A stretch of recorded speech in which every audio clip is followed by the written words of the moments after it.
Wally, Eva. Hi everyone, it's me. And today, wow, Wally, robots love. But what about humans? Where were they? Oh man, cupcake in a cup is delicious! Wally totally had the right idea with this one. How did they make it taste this good? Let's see, sugar, potassium benzoate. Human flesh? Ugh, gross! I'm not eating potassium benzoate.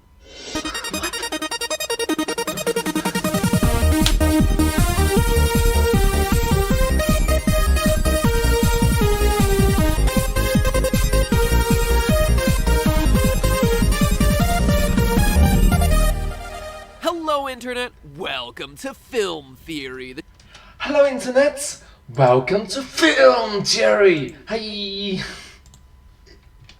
Show where ruining your favorite childhood classics is my prime directive. And in my crosshairs today is none other than Wally. Now, I could be in the worst of moods, like say hypothetical situation when you have to wait weeks for the darn cable company to fix your stupid internet, when, you know, the internet is kinda your job, and so you're paying people to just sit around and stare at their computers without actually being able to do anything. And do you think that the cable company is gonna come back and repay you for all the lost time and effort? No. Meanwhile, the people who watch your videos are like, hey, where's your videos? What are you doing? MatPat's slacking off. And you're like, no, it's not my fault. Blame the internet company. But no one cares. No one cares. You know those sorts of moods? Yeah, I could be in one of those purely hypothetical moods just like that, not based on real circumstances. But you know what? The magic of Pixar makes it all just fade away. And Aww, so the purely hypothetical situation. But thank you Pixar for being so heartwarming and loving. Wall-E is my all-time favorite. You can keep your Incredibles and Nemos. None of them can compete with robots learning to love. And then they watch Hello Dolly, and then they hold hands, and oh, just getting choked up seeing these clips from the movie. Cut to the next scene, Ronnie. Cut to the next scene. And now they're dancing through space. Oh, I kid you not, I weep openly at 3 separate points in this movie. Well, at least I did. Now that I'm in the theory game, I don't so much watch movies anymore as I do study them. And this time I rewatched Wall-E, I wasn't crying because of robot love. I was crying because of the dark secret hidden in the bowels of the Starliner Axiom. To give you a refresher, the Axiom was supposed to be a safe haven for humanity, taking a few laps around the solar system while Wall-E's cleaned up the planet Earth and made it inhabitable once again. But when the events of Wall-E take place, they've actually been gone for centuries, longer than they first intended. They Literally hundreds of years. mention it in the movie like it's no big deal. And welcome to day 255,642 aboard the Axiom. Oh, hey, I see the ship's log is showing that today is our 700th anniversary of our 5-year cruise. Well, 5 years. That's gonna cause some problems, and one in particular. What are they eating? Cupcake in a cup? What even is that? Well, be careful what you ask, because if you connect the dots throughout the movie, you can clearly see what the people on the Axiom are truly eating. And spoiler alert, it ain't Matt Damon's poop-tatoes. They're eating each other. That's right, your favorite movie about an adorable little trash robot trying to save the world has covert implications that humanity is so screwed over that people are eating each other. Look, I'm not happy about it either. I wish this could be a theory about how Wall-E discovered the true meaning of Christmas, but there's just no evidence. Cannibalism, though? There's a lot of fishy things in this movie that point strongly in that direction. If it's been a minute since you've last seen Wall-E, 2 things. First, go watch it one final time before you forever start associating it with the consumption of human flesh. And second, there are a few key plot points that you'll want to keep in mind. Wall-E is set a good way into the future, in the year 2805, but the real action begins in 2105, when the Earth became too polluted to sustain human life. The proposed solution is for a superstore named By and Large to build giant spaceships to evacuate humans for 5 years while little robots clean up the mess and make Earth great again. Wait, why is it that it is headed by a company but not the government? Heck, even the United Nations. Why?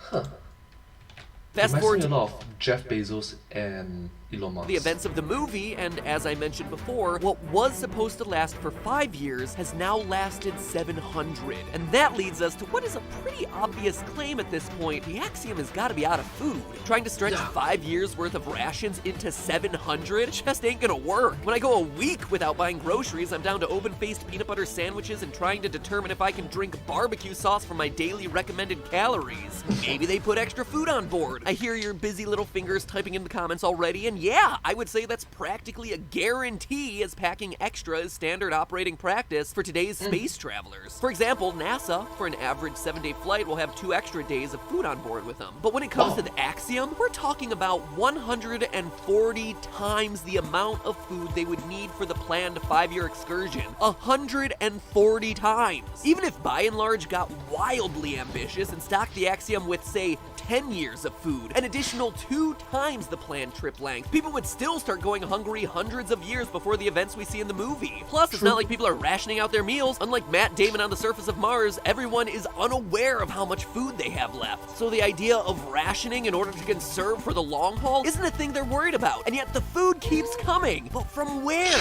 It's also important to note that food is going to be different than other limited resources like fuel or water, because there are easy ways for the Axiom to harvest those things for the several centuries where they're in space. In the special feature Captaining the Axiom, we learn 2 important details about the ship. For one, the ship is made out of a nuclear-embedded alloy. The Axiom is a second-generation General Dynamics Type 3 hull configuration made of a patented nuclear-embedded positronium alloy, Which would seem to indicate that it's running on nuclear power. While food supplies will quickly dwindle after a few years, nuclear reactors get a whole will carry on even after centuries. lot more bang for the buck. For example, when fully reacted, 1 kilogram of uranium-235, popular reaction agent, produces as much energy as 1,500 tons of coal. So a small amount of that stuff will cover you for quite a long time. And it's not like uranium is gonna turn to mush like a week-old avocado. The time it takes for half a sample of uranium-235 to decay is over 700 million years. So don't need to worry about the expiration date on that one. For water, the Captaining the Best used by 7 million years. Axiom video also informs us that the ship is headed to the Kuiper Belt. And here's your destination, Captain. The Kuiper Belt, that enigmatic frontier of our solar system, where fragments of our primordial protoplanetary disk still wait to be explored. This is a part of space that's still, believe it or not, in our own solar system, but is beyond the planets. And all along, we all thought that the solar system ended after your very educated mother just sent you 9 pizzas. Take that! Pluto! At 6th grade science class, film theory be dropping knowledge all over this his house. The Kuiper Belt is filled with frozen, asteroid-sized chunks of various substances like methane, ammonia, and you guessed it, water. So it's not going to be hard to imagine that the Axiom could harvest some ice around it. But guess what you won't be finding on rocks floating through the empty void of space? Cows, wheat, other random foodstuffs. So fuel and water could technically be taken care of, but you just can't make food appear out of nowhere. But you can sort of grow it on your ship, don't you?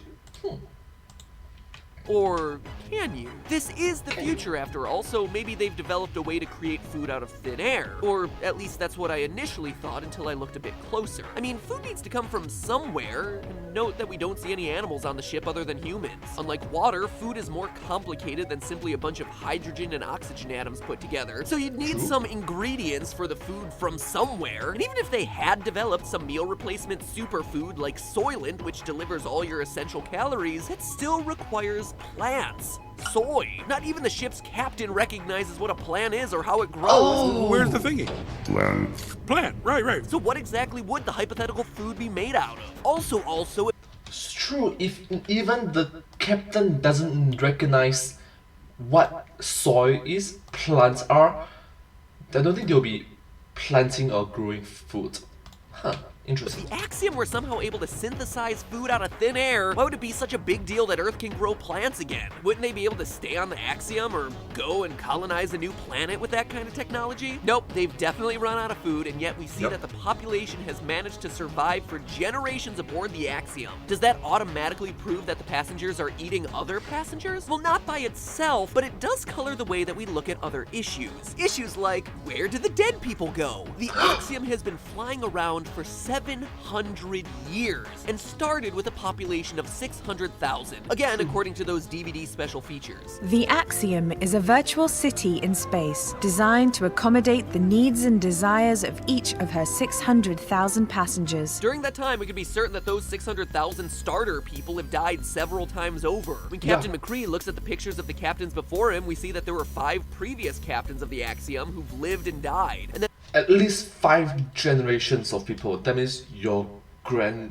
son, your grandson, your great-grandsons, your great-great-grandsons, your great-great-great-grandson. that they were each captain for between 120 and 150 years. That means we're looking at lifespans that may be as long as 200 years, but that still leaves us with over 2 million dead bodies that the Axiom's gonna have to deal with. And we know they're not thrown away since we see the airlock system and garbage disposal areas of the ship. When Wally and Eve get pushed into the inner bowels of the Axiom with the rest of the waste, there's no organic material to be found, only mechanical parts. And when things do get jettisoned out into space, again, there's nothing but trash and metal to be seen. So if you're not throwing the dead bodies away or launching them into space, there's only 2 possibilities. 1, burning them into ash, which is likely, or 2, recycling them. And if you've got a lot of one kind of material that needs to be recycled, i.e. human bodies, and another resource that you're in desperate need of, i.e. food, then it makes at least mathematical sense to see if the surplus of one can fix the deficit of the other. But of course, no human would ever agree to a plan that monstrous, am I right? Well, I am right, but aboard the Axiom, they wouldn't have to. Remember, the Axiom's captain is incompetent. Until his spiritual awakening late in the film, Captain McCree demonstrates that he holds a meaningless title responsible for nothing more than reading announcements and clapping twice to get his coffee. A really meaningless responsibility. My goodness, everything was controlled by the robots, and robots have no morals. What? McCree doesn't even know how the controls of the ship work. Otto, why did you wake me for morning announcements? Honestly, it's the one thing I get to do on this ship. So it's clear that any major developments or decisions on the ship aren't going through him. Enter Otto the autopilot, who has no problem instituting the system of man-eat-man. Remember that all of Otto's actions revolve around Directive A113, a program which says that the Axiom must never return to Earth. A113. And then they fail to recognize that in humankind, what we only mention is never, as in like what, 10 years, 20 years, or even 100 years, or over 200 years. 700 years is more than never in the capabilities of the human mind capacity, right? If I say that I'll never be your friend, it can be like 10 years, 20 years, 30 years, 50 years, but I will forgive you. But for robot mind, it's like, I will never be a friend, right? Autopilot, take control of everything and do not return to Earth. Repeat, do not return to Earth. Let's get the heck out of here. Both of the problems I just mentioned, the Axiom becoming crowded with corpses and running out of food, would very much threaten Directive A113 by requiring a return to Earth to offload or get more supplies, thereby forcing Otto in an attempt to fulfill his programming to come up with a solution to fix both problems at any cost. Sir, I insist you give me the plan. Otto, get out of my way. We cannot go home. What are you talking about? Why not? That is classified. Captain, give me the plan. What do you mean classified? You don't keep secrets from the captain. It's not evil, it's just an artificial intelligence following his programming to the letter. And unlike McCree, Otto controls pretty much everything happening on the ship because everything on the Axiom is taken care of by the robot fleet. From being lifeguards at the pool, to performing maintenance, to delivering drinks. The passengers have relinquished all the control to the robots. C is for by and large, your very best friend. And many of these robots are obsessed with cleaning and contaminants. Thus, it would only be in their programming to want to dispose of something as unsanitary as a human cadaver. Which brings us to the grimmest part of all. Sure, I've demonstrated how the passengers and the Axiom could have come about eating each other, both in terms of necessity and in the logistics of how such a system could come about, but up to this point it's been mostly speculation. It's time to prove this grim truth using science. Just look at the passengers aboard the ship. I'd say that they're a bit overweight. And that's not me judging them, that's a big point in the movie. The by and large CEO makes the claim that Due to the effects of microgravity, you and your passengers may have suffered some slight bone loss. And the diagram on the screen strongly implies that the bone loss is the cause of everyone's bootylicious body. And that's the thing. When he mentioned slight bone loss, they were thinking about like what, 5 years, 10 years, 20 years, as in their recognition of never. Maybe 50 years, 100 years of never. Not 700 years, you know. The science of that just doesn't make any sense. Sure, NASA has done a lot of research and determined that the weightlessness of space makes bones less dense very quickly and causes muscles to atrophy, but neither of these cause people to be overweight. And even if it did, what evidence do we really have that these people are subject to microgravity in the first place? Based on the way Wally falls down the trash chute and the way the babies slide down the Lido deck at the end of the movie, the axiom is mimicking Earth's gravity, just like it mimics Earth's temperature. If there were microgravity on board, you wouldn't need a hover chair because literally any chair not bolted to the ground could hover. So all this talk about microgravity causing obesity is pure lies. And while the movie leads us to believe that their physical inactivity is what causes them to gain weight, that also simply isn't true. Inactivity isn't good for you, sure, but weight loss is more tied to what you're consuming rather than what you're burning off. Don't get me wrong, the passengers wouldn't be in good shape, but if they never use their muscles, they'd simply be frail, not fat and overweight. This means that whatever they're eating on a regular basis is densely caloric. That's what's maintaining the kind of weight that we see them toting around in the movie. And as it turns out, human meat could yield those sorts of results. According to a disturbingly specific article in Popular Science, an average human body, when cooked, is good for a little over 80,000 calories. And these were bodies analyzed in the 1940s and 50s, long before the American obesity epidemic forced our mayors to decide how big our cups of Mountain Dew could be. So we can imagine that people of today would be even more caloric, perhaps topping 100,000 calories apiece. And it would be significantly bigger in number when in a movie when they're so fat, literally so fat. And calories coming from human flesh aren't exactly healthy calories either. The Popular Science article notes that a significant percentage of those calories in a human body are coming from adipose tissue, pure fat. So combine, say, a fatty, human flesh-filled diet with onboard inactivity, and you've got yourself a recipe that results in some very overweight passengers. Alright, I was gonna say fat, but he's gonna say obesity. Sure. Fatty diet, inactivity equals to obesity. Like, it's to the point in which they are incapable of standing up immediately. How long must it take? How many years, how many centuries must it take for you not to stand up? For you to lose its functions?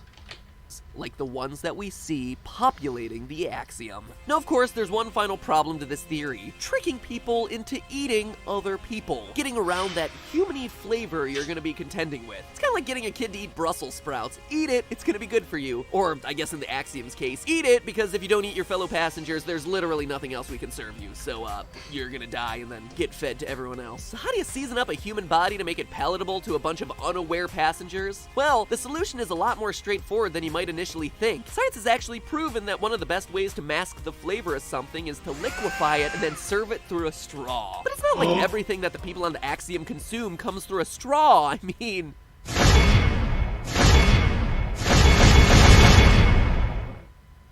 Oh, that's it. I got nothing. I just ruined my favorite Pixar movie. Robot romance will never be the same. And with that, Charlton Heston, if you would be so kind to lead us out. Free these people! We gotta stop them somehow! But hey, that's just a theory. A film theory. And cut. Well, that was very intriguing and thought-provoking. Yeah. Thank you so much for watching this video. I know that MapBat is going to make another series for it this year, I guess. So yeah, Bernie! Yeah! Well, thank you so much for watching this video. If you do like this video, please remember to like, share, and subscribe to my channel, and comment down below if you have anything to share with us. Don't forget to follow my comment. Sorry. Wait, did I forget something? Like, share, subscribe, comment, follow to my channel. Oh yes, thank you so much, and I hope to see you in my next video. Bye bye. But hey, that's just a theory, a film theory, and cut.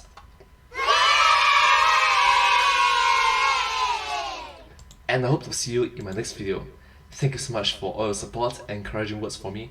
Very motivating and uplifting. Thank you so much. I'll do my best and improve. Thank you!